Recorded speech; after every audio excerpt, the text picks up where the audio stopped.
Dieu grand, Dieu beau, Dieu fort. Bonjour à toutes et tous mes amis. Je vous fais une petite vidéo aujourd'hui pour faire profiter du beau temps. Une vidéo pour questionner nos amis musulmans. Alors juste avant de commencer, j'invoque notre Seigneur Tout-Puissant afin qu'il puisse éclairer les musulmans, afin qu'il puisse les mettre à disposition de le connaître, d'avoir l'humilité de reconnaître son message, de l'accepter en tant que Seigneur et Sauveur.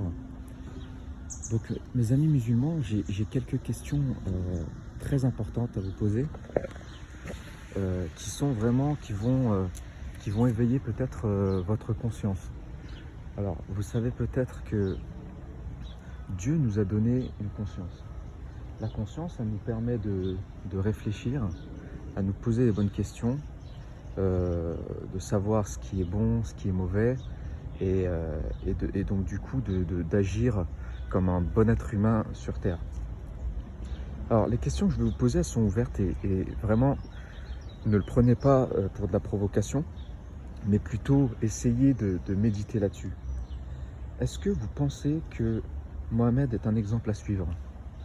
Vous avez vu que, à travers les vidéos que j'ai pu faire sur la vie de Jésus et Mohamed, qu'il a quand même commis énormément de crimes, il a appliqué ce qu'on appelle aujourd'hui dans notre temps moderne des actes de pédophilie, en se mariant avec une petite fille de 6 ans et en consommant le mariage à 9 ans. Que pensez-vous de ça? Pensez-vous vraiment que Dieu aurait pu emmener sur terre un tel homme à suivre? Pensez-vous qu'un prophète venu au nom du Dieu Tout-Puissant puisse enseigner tout ce que Mohamed a dit? Vraiment réfléchissez à cette question.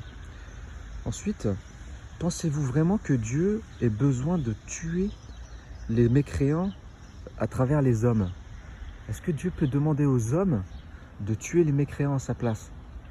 Moi, je trouve que c'est un petit peu mettre Dieu sous notre botte, parce que s'il voulait ça, il l'aurait fait par lui-même, et comme il l'a fait au peuple de Noé, hein. Je ne sais pas si vous connaissez l'histoire de Noé avec son arche, où Dieu a fait périr tout le peuple. J'ai aussi une autre question, ce qui est si Dieu a créé le monde, il a aussi donc créé la nature, regardez, hein, cette belle nature, des arbres qui vivent, qui ne demandent qu'à vivre, qui poussent, qui respirent l'oxygène comme nous, qui n'ont rien demandé et qui sont là pour vivre. Pensez-vous pas qu'on a le droit de vivre également? Pensez-vous pas que même si on est mécréant, Dieu permet qu'ils puissent vivre? Pensez-vous pas que c'est un don que Dieu nous fait, la vie, que Dieu a permis ça, qu'on puisse vivre, que c'est le plus beau trésor que Dieu ait pu nous donner? Pensez-vous pas que les mécréants puissent un jour se tourner vers Dieu? Oui, car notre Seigneur, à nous les chrétiens auxquels nous croyons, il nous a enseigné que Dieu nous a tellement aimés qu'il nous a envoyé son Fils unique, afin que tous ceux qui croient en lui puissent être sauvés. Donc être chrétien, en fait, c'est juste avoir reconnu le Christ et témoigner de son amour, en partageant également cet amour qu'il nous a enseigné à tous nos frères et sœurs, et qu'ils soient chrétiens ou pas. En fait, on a le devoir d'aimer tout le monde, toutes les créatures de Dieu. On a le devoir de les aimer comme on vous aime, vous les musulmans, et on prie pour vous énormément. J'ai une autre question. Seriez-vous capable de tuer votre enfant uniquement sur le fait qu'il vous désobéisse? Ça, c'est une question cruciale, parce que je vous dis votre enfant si vous en avez, parce que on est les enfants de Dieu. Et Dieu nous enseigne que ces enfants, qu'ils soient bons ou mauvais, qu'ils désobéissent ou qu'ils obéissent à Dieu, ils nous aiment quand même. Dieu veut notre salut plus qu'on ne le veut nous-mêmes.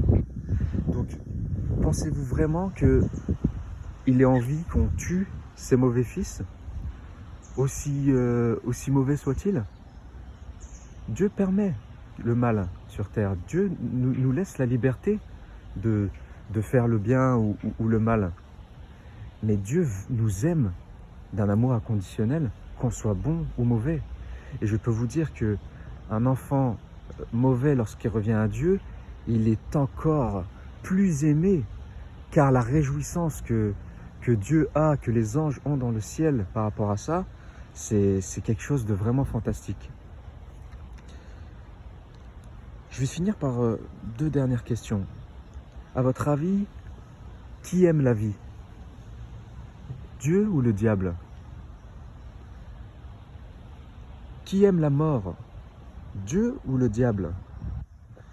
Voilà. Donc je vous ai fait cette petite vidéo afin que vous puissiez réfléchir, mes amis musulmans. Je vous souhaite vraiment une très belle journée. Et puis je vous dis à bientôt. Au revoir.